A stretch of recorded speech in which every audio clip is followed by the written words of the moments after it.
Do you think top dressing at 3/4 of an inch will be okay? When you say that, I mean, are you talking about 3/4 of an inch height of cut or 3/4 of an inch of material?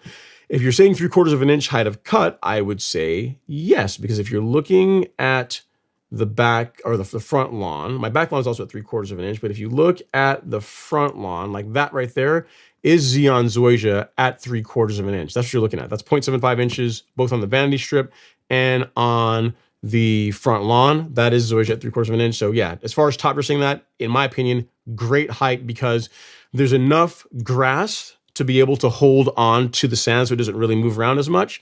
But it's not so tall that it's a pain having to, like you're actually fighting the lawn to kind of work the material into the low spots.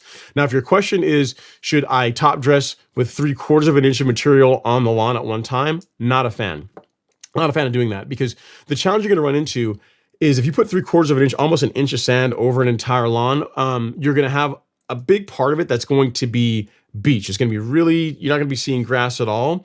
And you know, you're causing unnecessary stress to the lawn. If you have Bermuda, it'll probably be okay. It'll likely grow through it, but it's going to take longer than it otherwise could, or you know, you're kind of just making things take longer there. And if you have any kind of heavy rain, you're going to have a problem. So if you have a slope, 3/4 of an inch of material all at once, I would highly like try and discourage you from not doing that, because what will happen is if you look here again, I'm just to bring this up again because it's a good example. Yeah, is that, you know, this is a slope, and whenever we get rain, we're supposed to get a bunch of it here in the next few days.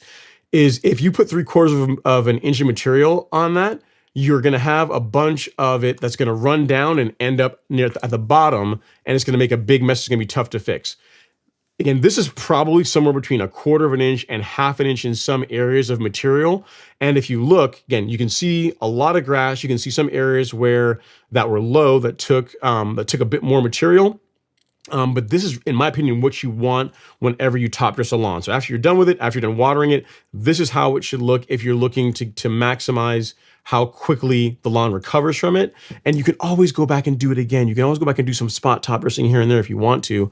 But if you go really heavy, you know, the recovery's gonna take longer. If it's on a slope, you're gonna make a big mess. So I just wouldn't do it.